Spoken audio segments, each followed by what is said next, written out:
बालभारतीच्या जुन्या सुवर्णमय आठवणीतील आंब्याला मोहर नावाचा पाठ आज आपण बघणार आहोत. हा पाठ तुम्हाला आवडतो का? कमेंट बॉक्समध्ये नक्की कळवा. चला तर सुरू करूया. शिशिर ऋतू म्हटला की झाडांच्या पानाची गळती डोळ्यापुढे उभी राहते. काही अर्धी मुर्धी वाळलेली पाने फांद्यांच्या बोटांना धरून राहण्याचा प्रयत्न करतात, पण थोड्याच काळात ही पाने पोरकी होऊन घरंगळत खाली धुळीत येऊन पडतात. गुलमोहर, कडुनिंब, चिंच, वड याची पाने तर सारखी भुरभुरत खाली पडताना दिसतात. हिवाळा जसजसा वाढत जातो तसतसा या झाडांचा मोहर फुलतो, भरतो. शिशिर ऋतूची ही जादू मोठ्या आणि ठळक प्रमाणात दिसते ती आंब्याच्या अंगावर. मोहरलेल्या आंब्याचे दर्शन घ्यावे भल्या सकाळी. शिशिर ऋतू हिरव्या पानांच्या बाबतीत कर्दनकाळ भासला तरी तो रंगांच्या बाबतीत मोठा रसिक कलावंत आहे. सकाळचे आणि संध्याकाळचे रंगकाम अति नाजूकपणे आणि विविध रीतीने करावे फक्त शिशिर ऋतूनेच.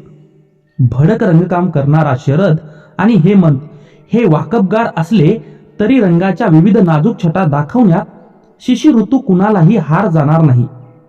सकाळी सूर्योदय व्हायच्या आधी पूर्व क्षितिजावर केसरी कुसुंबी रंगाचा पट्टा पायथ्याशी गडद आणि आभाळात विरळ होत जातो.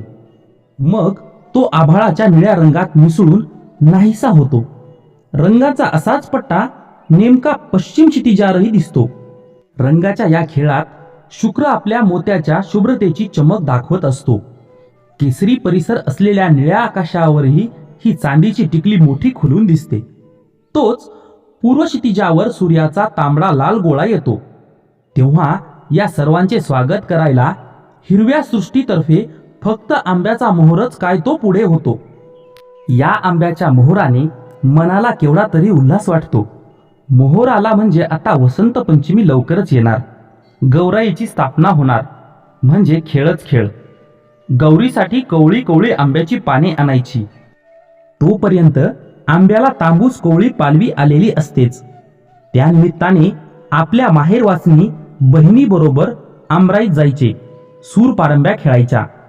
सूरपारंब्या हा खेळ खेळायला दोनच झाडे, एक वडाचे आणि दुसरे आंब्याचे. फांद्या जमिनीपासून फार उंच नसल्याने रिंगणातील काठी दूर भिरकावण्यासाठी उडी झटकन मारता येते आणि पटकन चढताही येते. आंब्याच्या फांद्या तशा मोठ्या सोयीस्कर असतात.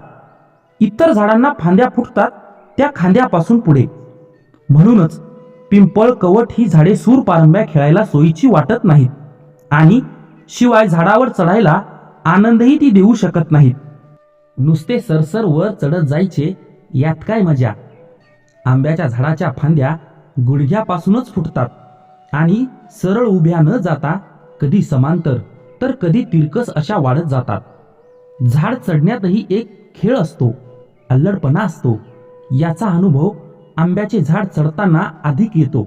झाडावर चढायला शिकायचे असेल तर आंब्या इतके दुसरे सोयीस्कर झाड नाही. नारळी पोफळी सारखी झाडे नुसता मल्लखांब करायला लावतात, पण आंब्याच्या डेरेदार झाडाच्या सर्व भागातून वानरासारखे उड्या मारत मनसोक्त हुंदडता येते. झाडावर चढण्यातील खराखुरा आनंद मिळतो तो मात्र पाडाला आलेल्या आंब्याच्या झाडावर चढल्याने. सर्व फळझाडात आपली जास्त मैत्री होते ती फक्त चिंच आणि आंबा या झाडांशीच. चिंचेचा कोवळा तांबूस पाला खाण्यापासूनच चिंचेशी मैत्री सुरू होते. पाल्यानंतर फुले, फुलानंतर करंगळीच्या आकारा एवढ्या चिंचा, मग हिरवा चिचोका असलेल्या चिंचा, गाभुळलेल्या चिंचा आणि शेवटी गुळाच्या रंगासारख्या चिंचा खाता खाता माघ महिना येऊन ठेपतो. आधीच्या पौष महिन्यातील थंडीने आंब्याला जाग आलेली असते. मळकटलेल्या हिरव्या पानातून पिवळसर हिरवे घोस डोके वर काढतात, तांबूस होत जातात. मधला देठ तर चांगलाच लाल होतो. या मधल्या देठाला फांद्या फुटलेल्या असतात आणि फांद्यांना तिळाच्या आकारा एवढी गोल फुले लगडतात. या पिवळसर शुभ्र फुलांना हळूहळू तांबूस छटा येते आणि या तांबूस छटेबरोबरच काहीसा उग्र मातरकट वास दरवळू लागतो.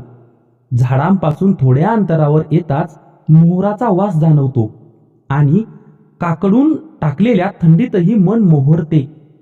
हळूहळू होळीचे दिवस येतात आणि मोहरांची फुले झटकून त्या जागी सुपारीच्या आकाराच्या हिरव्या गोट्या दिसतात.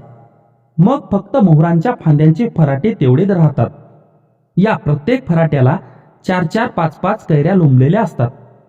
एकदा का आंबा पाडाला आला की झाडावर चढून रसाने भरलेला आंबा शोधून काढण्यात खरी मजा येते. या कामात पाखरांची चांगलीच मदत होते.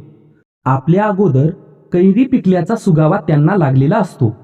आपल्या चोचींनी त्या कैऱ्यांचा आस्वाद ती पाखरे अगोदरच घेतात आणि मग एके दिवशी आंबा उतरण्याचा बेत ठरतो.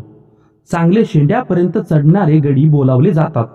गडीवर चढले की अगोदर पाड शोधतात, एखाद दुसरा खाली टाकतात. पण जसजसे ऊन चढते तसतसे झुळणे भरभरून खाली येतात. कैऱ्यांनी खाली वाकलेल्या फांद्या पुन्हा ताठ होतात. तिसऱ्या पहारापर्यंत केवढा ढीग जमतो. आता आंबा उतरून झाला म्हणजे मला हुरहुर लागते. 2-3 महिन्याच्या काळात आंब्याच्या झाडाचा खूपच लळा लागलेला असतो. आता यापुढे वर्षा ऋतूत वनदेवी खूप नटणार असते.